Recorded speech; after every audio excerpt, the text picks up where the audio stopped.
اسلامی رشتے کی فتمہ آپ پردہ نشین ماں بہنوں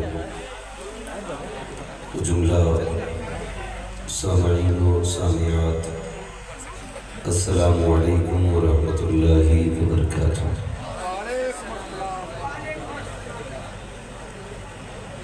خیریت ہیں آپ لوگ؟ السلام علیکم۔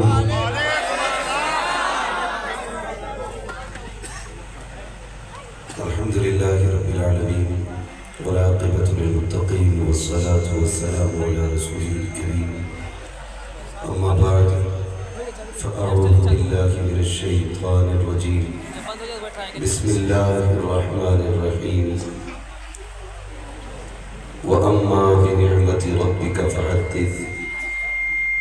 آمنت باللہ صدق اللہ مولانا العظیم وصدق رسوله النبی الأمی المطیع المبین المعین الکریم، ونحن على ذلك لمن الشاہدین والشاکرین، والحمد للہ رب العالمین۔ یا خدا بہر جناب مصطفیٰ امداد کن، یا رسول اللہ از بہر خدا امداد کن، یا شہید کربلا یا دافع کرب و بلا، کل خاشہ سادہ گلگ و قبا امداد کن۔ غوث اعظم ببنے بے سر و سامہ مدد قبلہ دی مدد کعبہ ایمہ مدد، بگرداب بلا افتاد کشتی مدد کن مدد کن مدد کن، یا معین الدین چشتی قادری یمنارے، یا غوث اعظم زنم دمز شیخ احمد رضا خان قطب عالم زنم، بلغ العلا بکمالہ کشف الدجا بجمالہ، حسنت جمیع خصالہ، صلو علیہ وآلہ۔ کروں تیرے نام پہ جاں فدا، نہ بس ایک جاں تو جہاں فدا، تو جہاں سے بھی نہیں جی بھرا، کروں کیا کروڑوں جہاں نہیں۔ جس کو اپنے نبی سے جتنی محبت کا دعویٰ ہو، کوشش کریں اتنی آواز کے ساتھ رسول اور آل رسول کی بارگاہ میں درود و سلام کی ڈالیاں نچھاور کریں۔ پڑھیں بآواز بلند، اللہم صلی علی سیدنا و شفیعنا و نبینا و مولانا محمد معدن الجود والکرم وآلہ و اصحابہ وبارک وسلم، صلاة و سلام علیکہ یا رسول اللہ صلی اللہ تعالیٰ علیہ وسلم۔ عزیزان ملت اسلامیہ، میں سب سے پہلے اپنی جانب سے صاحب خانہ عالی جناب عمران ملک صاحب کے والد گرامی کو اور عمران بھائی کی پوری ٹیم کو مبارکباد پیش کرتا ہوں کہ آج مولا علی کی ذکر کی محفل سجائی ہے۔ اللہ کریم ہم سب کو تاجدار نجف کی خیرات عطا فرمائے۔ آپ نے مجھ سے پہلے ہندوستان کے بہت بڑے نعت خواں اور عظیم لہجے کو سماعت کیا۔ یقیناً جی تو یہ چاہتا تھا کہ رات بھر پڑھے اور ایسے ہی سنا جائے، اور ایک بات میری یاد رکھیے کہ جب محفل میں دل لگنے لگ جائے تو سمجھا کرو کہ حضور کی نظر کرم ہو رہی ہے۔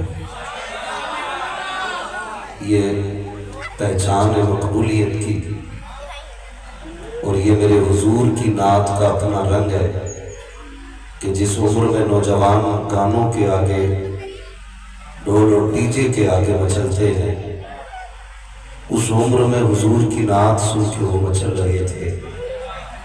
کئی بار لوگ یہ کہا کرتے ہیں کہ بھائی نوجوان دین سے دور ہو رہا ہے۔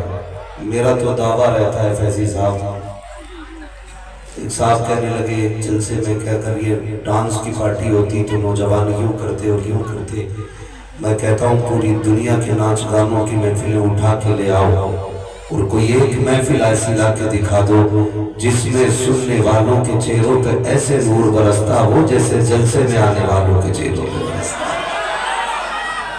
یہ کڑوی سچائی ہے کہ جو حضور کی محفل میں آتے ہیں نا تو خدا کی قسم صبح بھی چہرے چمکتے رہتے ہیں، اور اگر کوئی گانوں کی محفل سے رات کو اٹھ کے آئے نا تو 3 بجے اس کا منہ دیکھنا ایسا لگتا ہے کسی نے جوتوں سے مارا ہے۔ یہ کڑوی سچائی ہے، یہ حضور کے ذکر کی برکت ہے۔ کئی راتیں بھی جگ لو تو چہرے بگڑا نہیں کرتے ہیں۔ اس کی وجہ کیا ہے؟ اس کی وجہ صرف یہی ہے کہ جب تک بکے نہ تھے تو کوئی پوچھتا نہ تھا، تم نے خرید کر ہمیں انمول کر دیا۔ میں نصیب ہے میرا کہ آج مولا کائنات مولا علی کی محفل میں بات کرنے کا موقع ملا۔ کئی بار لوگ باتیں کرتے ہیں تو میں بتا دوں سب سے پہلے کہ الحمدللہ ہم مسلک اعلیٰ حضرت والے لوگ ہیں، ہم جماعت اہل سنت سے تعلق رکھتے ہیں۔ ہمارا عقیدہ یہ ہے کہ افضل البشر بعد الانبیاء بالتحقیق امیر المؤمنین ابی بکر الصدیق۔ پہلا نمبر حضرت ابو بکر صدیق کا ہے، دوسرا نمبر حضرت عمر فاروق کا ہے، تیسرا نمبر عثمان غنی کا ہے، چوتھا نمبر مولا، آپ کیوں نہیں بول رہے بھائی، مولا علی کا ہے۔ یہ ہمارا عقیدہ ہے، لیکن خدا کی قسم یاد رکھیے گا نبی کا ابو بکر ہے، نبی کا عمر ہے، نبی کا عثمان ہے، نبی کا علی ہے۔ کوئی بھی خدا کی قسم نظروں سے دیکھو تو کم نہیں ہے، سب کو رب نے بڑی شان عطا فرمائی۔ میں آج چونکہ میرا جی چاہتا ہے آج صرف مولا علی پہ بات کروں، کیا رائے آپ کی؟ سبحان اللہ۔ جتنی بھی دیر ہو، کیونکہ 12:30 بج گئے ہیں، جتنی بھی دیر ہو مولا علی کی باتیں ہونی چاہیے۔ سبحان اللہ۔ میں نے بزرگان دین کے اقوال پڑھے، مفسرین محدثین کی تحریریں دیکھی، فرمایا گیا علی عالم ارواح میں بھی ولی تھے، اور صرف ولی نہیں، یہاں تک فرمایا گیا کہ سارے ولیوں کو عالم ارواح میں ولایت مولا علی کے صدقے میں عطا کی گئی۔ یہ حضرت علی کی شان ہے۔ عالم ارواح میں بھی حضرت علی کے صدقے میں ولیوں کو ولایت ملی۔ سوچ جس کی عالم ارواح میں یہ شان ہو، اس کی دنیا میں آنے کے بعد اللہ نے کتنی عزت بلند فرمائی ہوگی۔ ابھی آپ نے ہمارے صابر بھائی سے پہلے حضرت علامہ مولانا شہادت حسین صاحب قبلہ سے بھی بڑا عمدہ خطاب سماعت فرمایا تھا۔ علی ہے، حضرت علی کی شان مکمل طور پر میں کیا بیان کروں، بس مختصر سے طور پہ بہت توجہ کے ساتھ میری بات سننے کی کوشش کریں۔ علی اس وقت بھی ولی تھے جب عالم ارواح میں تھے، اور صرف ولی نہیں، اللہ نے حضرت علی کی ولایت کے صدقے میں سارے ولیوں کو ولایت عطا فرمائی۔ ہاں، سرور کونین صلی اللہ تعالی علیہ وسلم دنیا میں جلوہ گر ہوئے، ابھی ماں کے شکم میں تھے کہ باپ کا سایہ چلا گیا۔ دنیا میں تشریف لائے 6 سال عمر شریف تھی، ماں چھوڑ کے چل گئی۔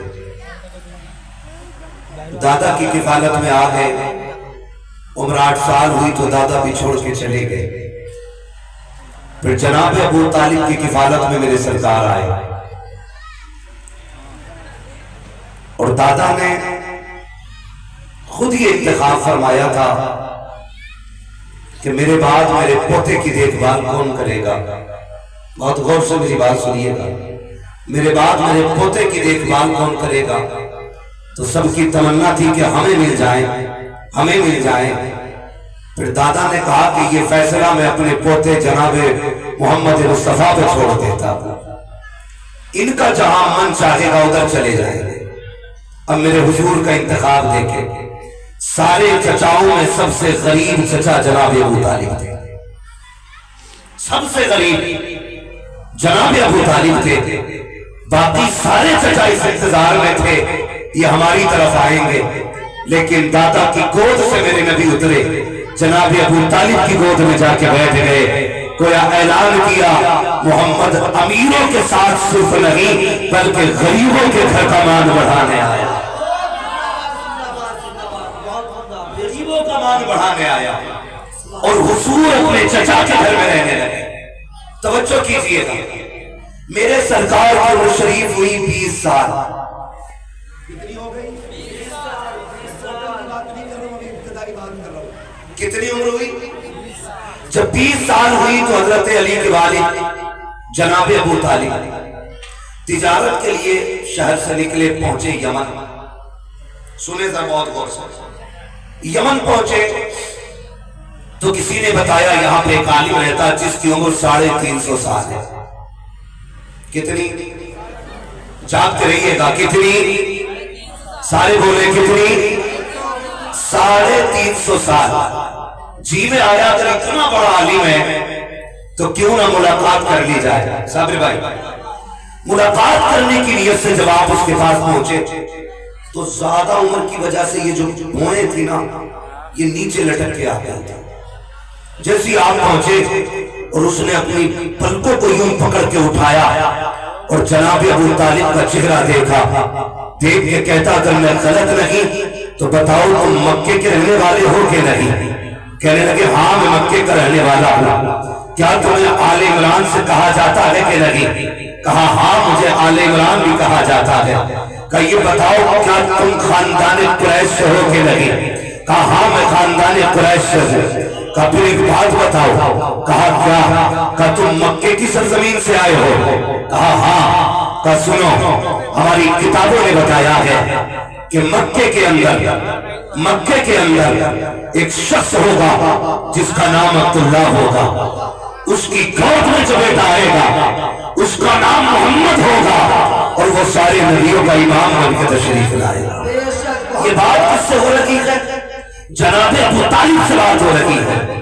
کہنے لگے کہ وہ عبداللہ کی گود میں آئے گا اور اس کے بعد کا اس کی ماں بھی نہ ہوگی۔ کہا میں یہ بات کہنے پر فخر کر رہا ہوں کہ اس کے چچا کے گھر کے اندر 20 سال جب اس نبی کی عمر ہوگی اللہ ایک بیٹا عطا فرمائے گا اور اس بیٹے کا نام علی ہوگا، علی ہوگا۔ کہا کہ پھر بتاؤ اور کیا کہنا چاہتے ہو؟ تراغیب نے کہا تھا اگر میں غلط نہیں ہوں تو اس علی کا باپ تو ہے، تیرا نام ابو طالب ہے۔ اللہ اکبر۔ کہا سچ بتا؟ کہا میں سچ کہہ رہا ہوں۔ کہا یقین نہیں آتا تو بتا کیا پوچھنا چاہتا ہے؟ کہا اگر تو سچا ہے راغب تو بتا یہ جو انگور کی یہ جو انار کا درخت ہے یہ سوکھا ہوا ہے، اسے ہرا کر اس نے ہاتھ اٹھائے، اللہ نے اسے ہرا بھی کر دیا تھا، پھلدار بھی کر دیا۔ نعرے تکبیر، نعرے رسالت، جشن مولا کائنات علامہ مفتی حماد رضا صاحب قبلہ۔ علی علی ہے۔ جب یہ خوشخبری مل گئی اور جب ابھی جناب ابو طالب کو بھی نہیں پتا تھا کہ میرے گھر میں خوشی آنے والی ہے، اس راغب نے کہا کہ میرے علم کے مطابق وہ بچہ ماں کے شکم میں آ چکا ہے۔ راغب نے کہا حضرت علی کے والے سے وہ بچہ ماں کے شکم میں آ چکا ہے، جبکہ ابو طالب کو بھی نہیں پتا تھا کہ میری بیوی امید سے ہے، ابھی ان کو بھی خبر نہیں تھی۔ لیکن راغب نے کہا ساری باتیں سچی لگی، سارے مال کو اونے کونے میں بیچا، پھر خوشی یہ تھی کہ جلدی سے چل کے بیوی سے پوچھیں گے تو اس نے کہا کہ سچ ہے کہ نہیں۔ اللہ اکبر۔ جلدی سے مال کو اونے کونے میں بیچا، یمن سے مکہ تشریف لائے، گھر میں آتے ہی آپ نے سلام کیا اور کہتے کہ مبارک ہو، لگتا ہے ہمارے گھر میں کوئی مہمان آ گیا ہے، کوئی مہمان آنے والا ہے، شریک حیات بتا تو صحیح کیا تیرے شکم میں کسی بچے بچے کی آمد ہو چکی ہے۔ بیوی نے مسکرا کے کہا ابو طالب کس نے کہا ہے؟ کہا یہ میں نے نہیں بلکہ ہزاروں برس پرانی کتابیں کہہ رہی ہیں ہمارے گھر کے اندر شہزادہ آنے والا۔ بے شک بہت خوب زندہ باد زندہ باد آنے والا ہماری کتابیں کہہ بہت رہی خوب زندہ باد زندہ ہیں۔ جناب ابو طالب کو بیوی نے کہا صحیح کہا گیا۔ اللہ اکبر۔ اب غور کیجئے گا، جب حضرت ابو طالب حضرت مولا کائنات مولا علی حضرت فاطمہ بنت اسد کی شکم میں آئے تو فاطمہ بنت اسد کہتی ہے کہ جب جب حضور گھر میں آتے تھے تو میرے شکم کا بچہ ایسی قوت لگاتا تھا کہ مجھے حضور کے لیے کھڑا ہونا پڑ جاتا تھا۔ بے شک بہت بڑھیا زندہ باد بہت غور سے، ابھی حضور کی عمر شریف 20 سال ہے بظاہر، ظاہری زندگی کی بات کر رہا ہوں، 20 سال ہے۔ کہتی کہ میں اٹھ کے کھڑی ہو جاتی تھی۔ اب چونکہ حضور بظاہر عمر میں چھوٹے تھے، ابھی کسی کو یہ بھی نہیں پتا تھا کہ ان کی شان کیا ہے۔ ایک دن ابو طالب اپنی بیوی فاطمہ بنت اسد سے کہنے لگے شریک حیات کیا معاملہ ہے؟ محمد آتے تو اٹھ کے کھڑی ہو جاتی۔ کہنے لگے نہیں، بات میری نہیں ہے، بات میرے شکم کے شہزادے کی ہے۔ کہ جب وہ آتے ہیں نا، جب وہ آتے ہیں تو پھر مجھے مجبور کر دیتا ہے کھڑا ہونے کے لیے۔ اللہ اکبر۔ جناب ابو طالب سوچنے لگے یہ بچے کی پاور ہے، یہ بچے کی پاور ہے۔ آپ نے دیکھا جب جب حضور آتے فاطمہ بنت اسد اٹھ کے کھڑی ہو جاتی۔ جناب ابو طالب نے سوچا آئندہ دیکھوں گا کیسے کھڑی ہوگی۔ اللہ اکبر۔ چونکہ رشتے میں مصطفیٰ بھتیجے لگتے ہیں، آسمانے کے لیے جیسے حضور کی آمد ہونے والی تھی گھر کے اندر حضرت فاطمہ بنت اسد بیٹھی ہے۔ اللہ اکبر۔ جناب ابو طالب نے اپنے دونوں کندھے، اپنے دونوں ہاتھ جناب فاطمہ بنت اسد کے حضرت فاطمہ بنت اسد کے کندھے پہ رکھ دیے اور نیچے چھوڑ دیا۔ دیکھو آج کیسے اٹھتی ہے۔ اللہ اکبر۔ دیکھنا ادھر ابو طالب کی طاقت ہے، ادھر حیدر کرار کی طاقت ہے۔ ماں کے شکم میں ہے مولا علی، جیسے کہ مصطفیٰ آئے ہیں حضرت جناب ابو طالب نے پوری طاقت کندھے پہ لگا دی۔ اب امرائی نیچے امی نے ماں کے شکم میں خدا کی قسم پوری طاقت لگا دی۔ جناب ابو طالب نے حضرت علی نے ماں کے ساتھ ابو طالب کو کندھوں پہ اٹھا کے کھڑا کر دیا۔ بے شک بہت خوب زندہ باد زندہ باد۔ نعرے تکبیر، نعرے رسالت، مسلک اعلیٰ حضرت، جشن مولائے کائنات۔ توجہ ہے ذرا بولے یا رسول اللہ۔ جناب ابو طالب کو کندھے کے ساتھ لے کے فاطمہ بنت اسد کھڑی ہو گئی، اور خدا کی قسم ایک دن حضور تشریف لائے تو کہتی ہیں سرکار سے فاطمہ بنت اسد میری بات سمجھ میں نہیں آتی۔ کہا کیوں؟ کہا تم جدھر جدھر جاتے ہو میرے پیٹ کا شہزادہ ادھر ادھر گھومتا ہے۔ اس وقت میرے نبی نے فرمایا تھا کرم اللہ وجہہ۔ ہاں اس وقت میرے نبی نے کہا تھا، یہ دعائیں دی تھی خدا کی قسم سارے صحابہ کے ساتھ رضی اللہ تعالیٰ عنہ لگتا ہے علی کے نام کے ساتھ وجہ کریے۔ ایک بار میرے نبی نے کہہ دیا، اب توجہ کریں غور کیجئے گا، یہ بات مختلف ہی ہے۔ لوگ اختلاف کرتے ہیں کہ علی کعبے میں پیدا ہوئے کہ نہیں ہوئے۔ اگر ہو گئے تو تیرا کیا چلا گیا؟ اگر ہو گئے کعبے میں پیدا تو کسی کا کیا چلا گیا؟ علامہ جامی نے بھی لکھا ہے کہ علی کی ولادت کعبے میں ہوئی، محدث دہلوی نے بھی لکھا ہے علی کی ولادت کعبے میں ہوئی۔ ہاں کئی سارے محدثین نے لکھا ہے علی کعبے میں پیدا ہوئے۔ اور کمال کی بات جانتے ہو، خدا کی قسم جب دنیا میں تشریف لائے مولا کائنات مولا علی 3 دن آنکھیں نہیں کھولی۔ کتنے دن؟ 3 دن۔ زور سے 3 دن۔ 3 دن آنکھیں نہیں کھولی۔ 3 دن کے بعد ماں تھی پریشان ہو گئی، اور ماں تو ماں ہوتی، ڈر ستانے لگا کہیں میرے لال کی آنکھوں کی روشنی غائب تو نہیں ہے۔ معاذ اللہ ماں ڈر گئی کہیں ایسا تو نہیں میرے بیٹے کی آنکھیں نہ ہو۔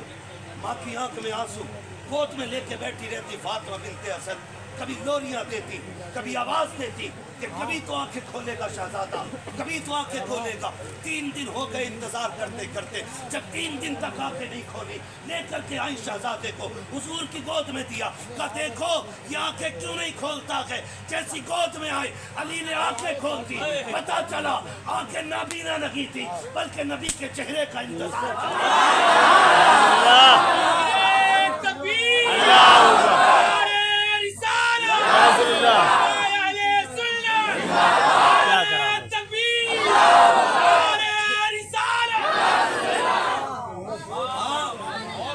بتایا مولا علی نے، میری تو چاہت ہی یہ تھی کہ میں دنیا میں آنے کے بعد سب سے پہلے اگر کسی کو دیکھوں گا تو اپنے محبوب کے چہرے کو، اپنے محبوب کے چہرے کو۔ سبحان اللہ۔ ہاں مولا کائنات کی ولادت ہوگی، سنیں بہت غور کے ساتھ۔ حضرت علی تشریف لے آئے، حضرت علی تشریف لے آئے، جناب ابو طالب مال کی تنگی اور کیوں سمجھے کہ غربت اور 1 سال مکے میں قحط ہو گیا۔ کیا ہو گیا؟ سائڈ ہٹو بھائی۔ مکے میں ذکر علی کے لیے مائک شرط نہیں ہے،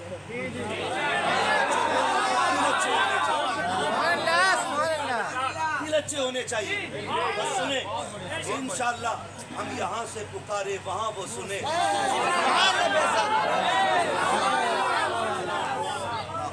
تو آپ تشریف لے آئے، جب آپ تشریف لے آئے حضرت علی کے ساتھ، حضور اکثر ایک دوسرے کے ساتھ رہتے، پھر میرے نبی کریم صلی اللہ تعالیٰ علیہ وسلم نے نکاح فرمایا، نکاح ہو گیا، الگ سرکار اپنی بیوی شریک حیات کے ساتھ رہنے لگے، الگ رہنے لگے۔ ابھی حالات آپ دیکھیں، اس وقت کا عالم یہ تھا کہ 1 سال قحط ہو گیا مکہ شریف میں، بچوں کی پرورش مشکل ہو گئی جناب ابو طالب کی۔ حضور اپنے چچا حضرت امیر حمزہ سے کہتے چلے چچا، چچا کے بچوں کو گود لے لیتے تاکہ میرے چچا پہ بوجھ کم ہو جائے، تاکہ میرے چچا پہ بوجھ کم ہو جائے۔ آگے والے ذرا توجہ کریں، میرے چچا پہ بوجھ، چچا پہ بوجھ، چچا کا بوجھ کم ہو جائے۔ یہ سوچ کر کے جب چلے تو حضور کے چچا کہتے ہیں آپ کس کو لے گئے؟ اور بھی تو بچے تھے نا، آپ کس کو گود لیں گے؟ فرمایا چچا آپ بتاؤ آپ کو کیا لگتا ہے؟ کہنے لگے ہم تو بچپن سے جانتے ہیں آپ علی کو گود میں لیں گے، ہمیں لگتا کہ آپ علی کو گود میں لیں گے۔ جناب علی ابن ابی طالب کہتے ہیں مجھے یاد ہے وہ دن جب مصطفیٰ مجھے گود لینے کے لیے آئے تھے، میرا بھی بچپن تھا، آقا کریم تشریف لائے، میرے آنگن میں سرکار آئے، گھٹنے زمین پہ محبوب نے رکھے اور یوں بازو پھیلا کے کہا تھا آ علی میرے سینے سے لگ جا، کا جیسے مصطفیٰ کے بازو پھیلے ہیں۔ علی کہتے ہیں وہ دن یاد ہے کہ مصطفیٰ نے مجھے بازو پھیلا کے لیا تھا، کہتے خدا کی قسم جیسی میں دوڑا آقا کا سینے سے لگا، آقا بیٹھے ہوئے میں کھڑا ہوا، میرا سینہ نبی کے سینے سے لگ رہا تھا، ایسا لگ رہا تھا جیسے فرشوں کی